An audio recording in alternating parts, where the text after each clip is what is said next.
This program is sponsored by the partners and friends of Redeemer's Voice Media. I want us to look at a very important critical area in our lives as believers. And one of the keys that God has used over the years to get people out of certain hard situations. And that is the power of generosity. I don't want you to switch off, because many times when people talk about this, you think it is the pastor who is looking for money. When God has written anything in his word, it is for your good, it is for your consumption, it is for your benefit. And there are things that God has in his word that should help you know how to conquer and to overcome certain situations. There are things that prayer can do, and there are things that you need a different weapon to get done. I want us to look at the benefits of generosity. Bible says in Isaiah 32 verse number 8, it says, "But a generous man devises generous things." But a generous man devises generous things, and by his generosity he shall stand. By his generosity he shall stand. Why stand? Because there are things that the enemy will throw at you to make you collapse. We are living in the world that is under a serious siege at the moment. The world around you is a world under a serious siege. Men and women all over the world are groaning. They are travailing under heavy burdens of pain, in sickness, in grief, in poverty, domestic violence, crime around us, terrorism, and many other disasters that are just an attack from the pit of hell against people. There is a silent frustration raging in the hearts of many people today.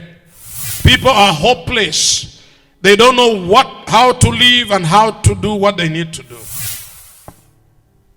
And so because of that, people's hearts are vexed. We are having escalated mental sicknesses around us, depressions, frustrations. People are losing jobs. Families are divorcing on a very high rate because there is an attack on mankind. It is non-discriminatory now. There is a spirit that is attacking the rich and the poor. It is attacking the young and the old. There is fear all around, because the devil knows that the hour that he is in is very short. And because of that, he wants to make many people lose hope, and not only lose hope, but also insult God. Is somebody listening to me? The devil knows that there is a redemptive anointing in the church, and time has come to unleash that great potential deposited within us by the empowerment from the Holy Spirit. But one of the things that the enemy has done is that he has convinced many believers to disregard some of the most important areas of their weaponry, and that is understanding the mind of God concerning generosity. Your God is a God of generosity. God has set principles to empower you. He has set things to give his people ability to conquer and to overcome. Generosity is one of the strategic supernatural weapons that the devil will do everything to keep away from the church and from your life. He will want you to do everything else but not to be generous, because he knows the victory that generosity carries. Bible says in Psalms chapter 41 and verse number 1, it says, "Blessed is he who considers the poor. The Lord will deliver him in time of trouble." When you consider the poor, that means you have a heart to be generous to the needy. And there are so many people right now around you. Some of the people that are hearing me right now, you have hordes of millions of money in the bank or in your mattress or somewhere that you have hoarded, you have hidden, and it is not helping you. But I want you to know this: being generous releases a deliverance from trouble. That's why there are people who have discovered that, and they know how to use what the resources that God has given to them to distribute to those who have need. Bible says, verse 2, "The Lord will preserve him and keep him alive, even in the season of this plague." The Lord will keep you, will preserve you, and keep you alive in this generation. Now, you may not understand the ways of the Lord. Our God, his ways are past finding out. But what he has said is true. And he makes sure that he watches over his word to perform it. Bible says the Lord will preserve him and keep him alive, and he will be blessed on the earth. You will not deliver him to the will of his enemies. God will not allow you to be delivered to the will of your enemies. And you need to know the enemies around us, as I have mentioned. Problems, domestic problems, sicknesses, diseases, attacks, terrorism, and many other things that the enemy has crafted that are intended to harass you and frustrate you and keep you down. But your generosity will make you stand. Verse 3 says, "The Lord will strengthen him on his bed of illness. You will sustain him on his sick bed." The Lord will strengthen you when you are sick, on the sick bed. He will sustain you when you are down, when you are unable, when medicine has failed, when doctors have failed you. Because there are things that money can never buy. Money can buy you a good house, but cannot buy you a comfort to stay in it. Money can buy you good food, but it may not give you the appetite to eat the food. Money may buy you good clothes, but you may probably not enjoy wearing them. Because you are sick. You have good suits, but you find yourself in a hospital bed where you are given a common uniform. So there are things that money cannot buy. But generosity will bring you into a place where you have the divine protection of our Heavenly Father. Proverbs chapter 11 says this: "There is one who scatters," verse number 24. "There is one who scatters, yet increases more. And there is one who withholds more than is right, but it leads to poverty. But the generous soul," verse 25, "will be made rich, and he who waters will also be watered himself." There is a kingdom principle that says, whatsoever a man soweth, he shall reap. If you are sowing stinginess, despising those who are next to you, not helping the needy, you despise even your parents, you despise your friends, a day comes when you will reap the same 100-fold. So generosity is giving you opportunity to sow good into other people's lives. To sow good into the kingdom of God. Not just to sow to a church or a pastor. But that is also very important, because God has set up his kingdom in such a way that it is sustained by what people contribute who love and honor the kingdom of God. The kingdom is sustained by your contributions. The church is sustained by your contributions. And if in such a situation you are convinced by the circumstances around you not to be generous, then you have placed yourself into a place where the enemy has already set you up for destruction. Because the devil will convince you not to give. He will convince you not to be generous. He will convince you not to be a tither.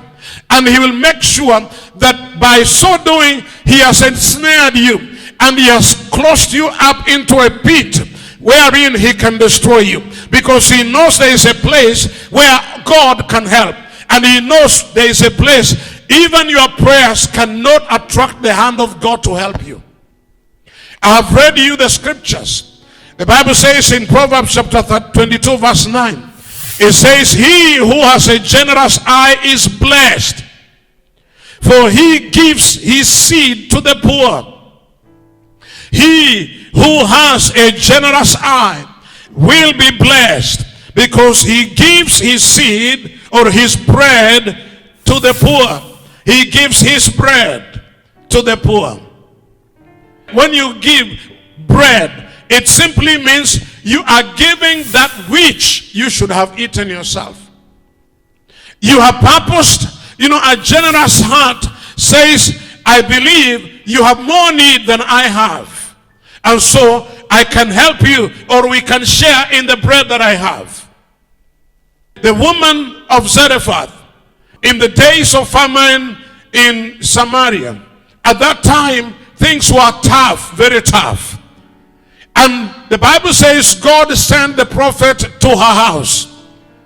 For God said, I have prepared a widow woman. This woman was not a rich woman. She didn't have plenty. She didn't have a lot to spare. She was a poor widow woman with a son. And the Bible says when the man of God reached the gate of Zarephath, she was preparing her last meal. She was picking the firewood to go and prepare her last meal. And the man of God said to her, please bring me some water. Let me drink it. And as she was standing to go and bring water, the Bible says he stopped her. And he said, also, go and prepare me some bread and bring it. Let me eat it. The woman said, man of God, this is the last meal that we have. I'm going to prepare this for my son and for myself.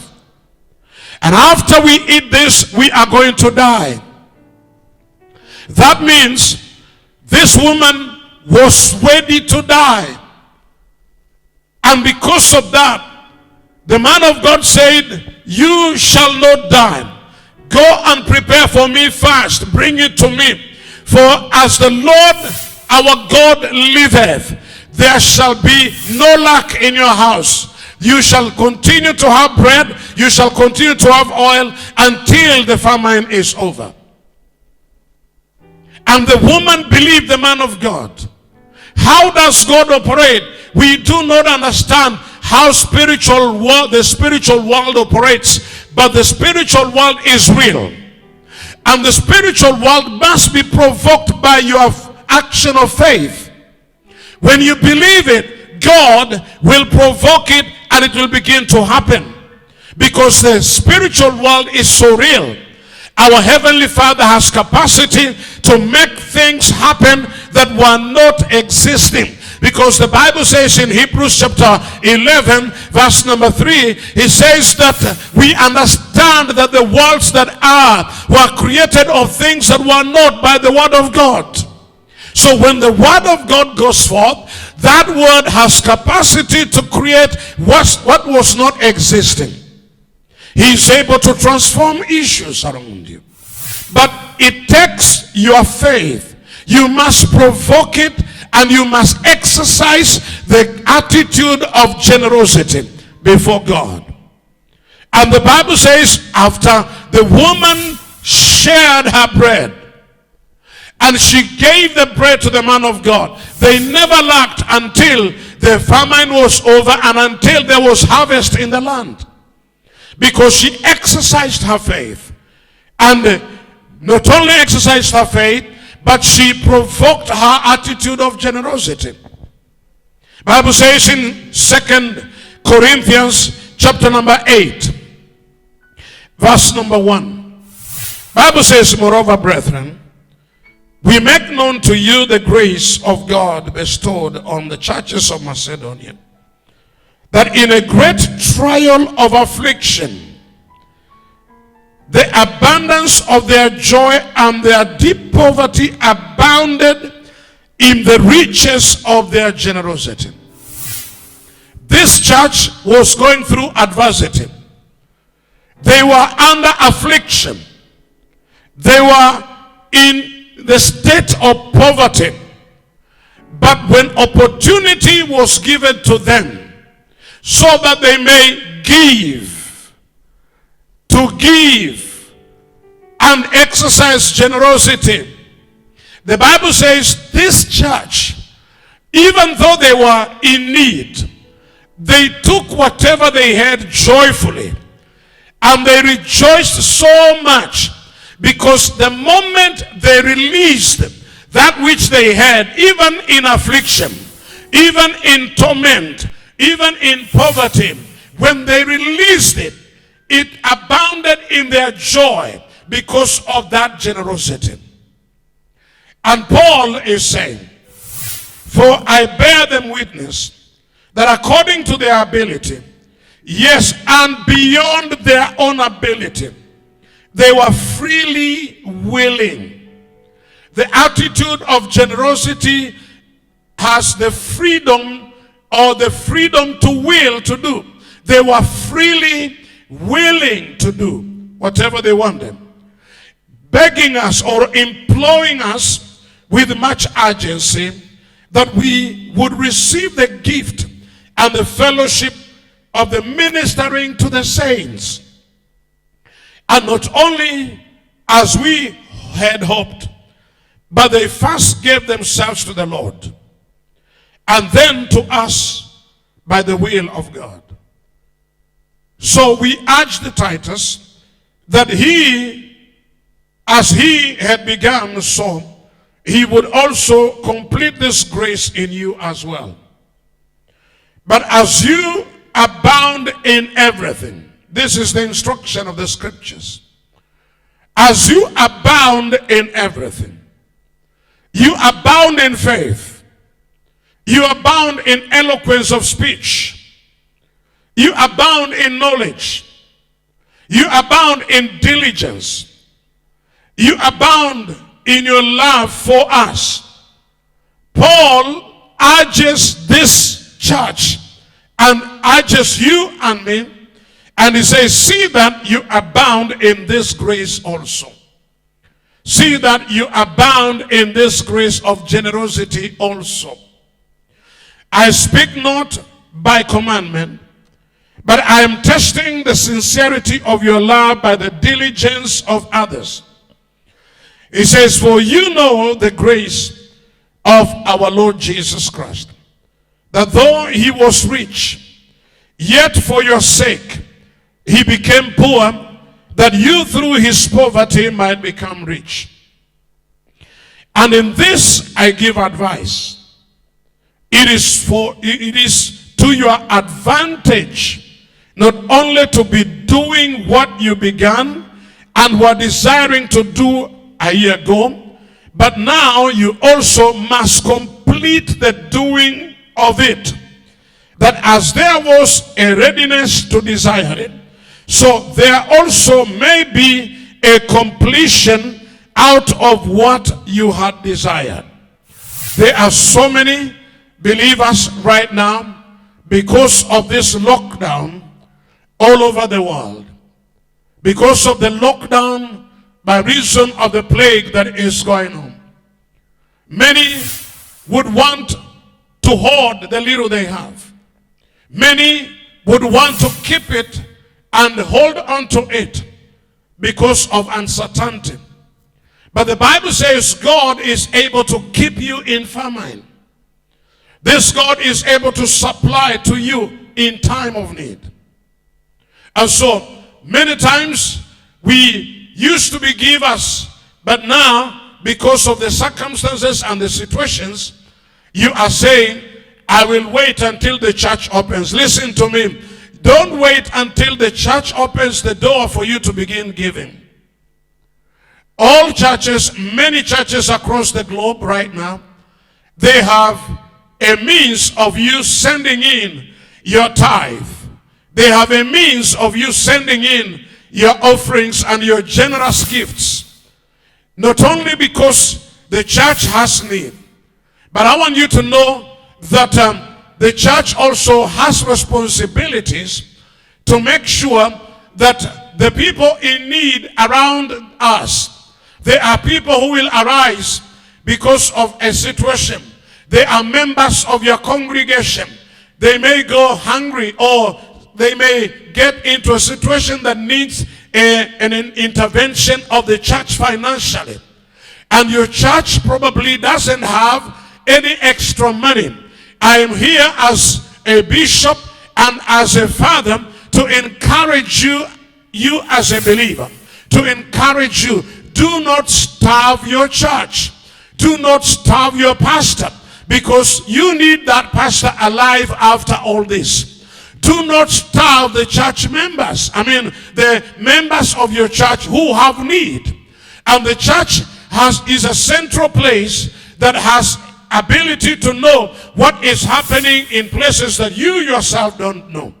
And probably your pastor doesn't have a pay bill, or your pastor or your church doesn't have the kind of platform that we have to make this come to your knowledge. But I am here to speak on behalf of the church, to speak on behalf of the body of Jesus Christ, to help you understand that in such a times, for you to go through this trouble, you must not hoard. You must be a giver, because as you give, Jesus himself said, do unto others what you expect others to do unto you. There is a principle in the kingdom that Jesus himself talked about. He said, give and it shall be given back to you. Good measure, shaken together, overflowing, and pressed down, shall men, not God, but men, put in your bosom. As you stand together in the church activities and the kingdom expansion with your finances, you need to know that you are purchasing yourself a good place for God to intervene in your circumstances and in your situations. That's why Paul is saying, I had to send Titus ahead to just come and provoke this love in you, so that he may test the sincerity of your love. How sincere are you with your church? How sincere is your love with your pastor and your congregation members? How sincere is your love towards your heavenly Father? How sincere is your love concerning the service of the kingdom? Your church has bills to pay. Your church has salaries to pay. Your church must meet the needs of the servants that are serving in that congregation. I don't know how big your congregation is. I don't know how many workers your pastor has. But I want you to know that it is through your tithing and your giving that the kingdom is maintained and your church is maintained, so that this man of God may continue to have strength and ability to continue preaching the gospel to you. You may not be seeing what he is doing right now, but your pastor could be in a closet somewhere making mention of you and your family and your business, praying for you, praying for the nation. This is the greatest job that the pastor is doing right now. The pastor is crying to God that he may save you, he may protect your family, he may keep you healthy, he may help you. It is your pastor that does most of the things that probably you don't know what he does. And so you must be generous to your church. I am commanded by God. I was praying, and the Holy Spirit commanded me to speak on behalf of the pastors who may not be able to tell you this as a matter of fact, because God desires to have his servants taken good care of. Forget about what the world is saying. Forget about what even the governments and other leaders are saying. There are people who are against the growth of the church because they have an ulterior motive to make sure that the kingdom of God does not expand, because they don't belong to this kingdom. Those who belong to this kingdom, they know their purposes, they know their obligations, they understand what the Heavenly Father has called them to do. They know the truth about their giving, and they are beneficiaries of the grace upon the man of God and upon the congregation that God has placed them in. And so do not listen to voices that are contrary to the will of God. God has a reason to put you in this congregation. God has a reason to bring you in the life of this man of God and to bring this man of God in your life. So make sure he is not going hungry. Make sure he's well taken care of. Even when there is much need around you, share in the little that you have. And the Lord God Almighty will sincerely bless you. This is what the scriptures say. 2 Corinthians chapter 9, verse number 5. He says, therefore, I thought it necessary to exhort the brethren to go to you ahead of time and prepare you your generous gift beforehand, which you had previously promised, that it may be ready as a matter of generosity and not as a grudging obligation. Sir, you have an obligation. Let it not be a grudging obligation. Let it be a sincere love for your God. Let it be a sincere love for your God. Bible says, but this I say, he who sows sparingly will also reap sparingly, and he who sows bountifully will also reap bountifully. So let each one give as he purposes in his heart, not grudgingly or of necessity, for God loves a cheerful giver. God loves a cheerful giver. And God is able to make all grace abound towards you, that you always, having all sufficiency in all things, may have an abundance for every good work. As it is written, he has dispatched abroad. This is God. He has given to the poor. His righteousness endures forever. Verse number 10, very critical and important statement from the word of God. It says, now may he who supplies seed to the sower. Now I want you to know this. You can never give that which you have not been given. God has already made it available. He gives seed to the sower. And of course, he also gives bread to the eater. He says, now may he who supplies seed to the sower and bread for food supply and multiply the seed you have sown and increase the fruits of your righteousness. He will supply and multiply the seed you have sown. That means a seed that is not sown does not fall into the criteria of being multiplied. When you give to the Lord in his kingdom, wisdom, and knowledge, and in his supernatural way, he knows how to multiply. He knows how to increase that seed you have sown. He knows how to supply into it. There are people who have resources. They are not born again. They have money hidden in stocks somewhere. And I want you to know, the Lord is able to provoke their hearts and cause that money to come to you. Because this is God who has done it in the past. He has released the wealth of the wicked before and transferred it to the people who are righteous. And so he is well able to make all grace abound towards you, so that you have all the sufficiency you need at this time. He says this, while you are enriched in everything for all liberality. You will be enriched in everything. These are not words of a bishop. These are words from the word of God. Bible says, while you are enriched in everything for all liberality, which causes thanksgiving through us to God. Verse 12 says, for the administration of the service not only supplies the needs of the saints, but also is abounding through many thanksgiving to God. When you give liberally to your church or to a needy person, what happens is this: that administration that you have administered to the person or to the church, or what you have given to the church in such a time, when the church supplies to the needs of the staff or supplies to the needs of some members who are in need, then people will say, thank you, God. And that is what God reaps out of your seed. Because what happens is the Lord receives and reaps glory from the little that you have sown liberally.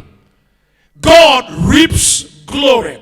He rejoices. And you need to know thanksgiving is a sacrifice to God. And when people say thank you, God will look at the number of people that have been administered to, and he will count all that. And when he is pouring his blessing through thanksgiving of all these people, it goes down to the person who supplied to the need of all those people. And because of that, you get abundance of grace that increases in your supply and multiplies the seeds that you keep on sowing. You can never be a giver and lack. You give for God to supply. So he says, while through the proof of this ministry, they glorify God for the obedience of your confession to the gospel of Jesus Christ, and for your liberal sharing with them and all men. And by their prayer for you, when you give, people will be praying for you, who long for you because of the exceeding grace of God in your life. Thanks be to God for his indescribable gift. You cannot describe the reward that God is going to release back to you. I'm not doing this because I am hungry. I'm doing this because it is an obligation that you must know, so that your life may be catered for by the Spirit of the living God. There is a scripture in Ecclesiastes. The Bible says, Ecclesiastes chapter 11, verse number 1, it says, cast your bread upon the waters, for you will find it after many days. Cast your bread upon the waters, for you shall find it after many days. My friend, if you took bread and threw it in the Lake Victoria, how will you ever get that bread back again? But you see, the wisdom of God is indescribable. He says, when you give away your bread to somebody who is in need, God will in his wisdom make sure that that will come back to you. For somebody said that what leaves your hands does not leave your life. It will come back to you. And God desires that you not only be a giver, but you have to be a receiver as well. Because many people give and forget. But God wants you to give and expect to receive back. That's why Jesus says, give, and it shall be given back to you. A good measure, shaken together, overflowing, pressed down, shall men put in your bosom. And Jesus added something very powerful. He said, for whatever measure you use, shall men also use that measure. So if you use the right measures, these measures will be measured back unto you. And this is my advice to you this day, that you need to be a giver. It says, cast your bread upon many waters, for you will find it after many days. Give a serving to 7, and also to 8. For you do not know what evil will be on earth. Listen, he says, give a serving to 7. Don't give with withholding. He says, give to many, give to 7. And also to 8. That means continue giving. Don't allow yourself to stop your giving attitude. He says, because you do not know what evil will be on earth. Says this, if the clouds are full of rain, they empty themselves upon the earth. And if a tree falls to the south or to the north, in the place where the tree falls, there it shall lie. He who observes the wind will never sow, and he who regards the clouds will not reap. As you do not know what is the way of the wind, or how the bones grow in the womb of her who is with a child, so you do not know the works of God who makes everything. In the morning, therefore, sow your seed, and in the evening do not withhold your hand, because you do not know which will prosper, either this or that, or whether both alike will be good. Giving is for your own good. It is for your advantage. It is for your benefit. Bible says a generous man devises generous things, and by his generosity he shall stand. You will stand in the day of adversity. When you give, you don't know what evil will fall, but the seeds you have sown in peacetime and even in tough times, those seeds will come back to you when you are in need. You may not reap in kind. You may reap in other means and ways. In the book of Luke chapter 10, I think verse 38, it's talking about Martha and Mary. They always welcomed Jesus in Bethany. Every time Jesus with his entourage were in Bethany, they had come towards Jerusalem, Martha and Mary would prepare a big banquet for him and his disciples. I want you to know Jesus was not walking alone. He had an entourage of many people. But this family, Martha and Mary, would continue to host them in their house. The Bible says a time came when they were in dire need, because what they needed was more than money can buy. Their brother Lazarus got sick. Chapter 11 of the book of John. Lazarus got sick. And when their brother Lazarus got sick, they had to send for Jesus to come and heal him. But even though Jesus delayed, he had already made a declaration that this sickness is not unto death. The reason is this: the generosity of this family was already standing as an intercession and speaking on behalf of their dire need at that hour. And so Jesus made a declaration, and he said, this sickness that Lazarus is suffering from is not unto death. It will end up into the glory of God. And of course, as you know, Lazarus died and he was buried, and Jesus came 4 days later. And the Bible says Martha and Mary came and confronted Jesus. And they said, where were you when we called you? Our brother is now dead and buried and he's stinking. Jesus said, he will live again. They say, no, maybe in the last days. But now what we are seeing is the grave. Jesus said he will leave. Why was he declaring that? It's because there was a generous grace that had been released unto Jesus through the hands of these two women. And because of that generosity, the Bible says God, through Jesus, released abundance of grace to resurrect the one that was dead. And he called him from the graves. We have many examples in the Bible of people whose generosity worked miracles for their lives. They gave money, they gave food, they distributed bread, but they reaped in a higher kind than what they expected, because money could not buy that. Money could not resurrect Lazarus. Whatever wealth they had could not resurrect Lazarus. But because of generosity, they had to receive their brother back. It is my prayer that from today you change your attitude. Remember your church.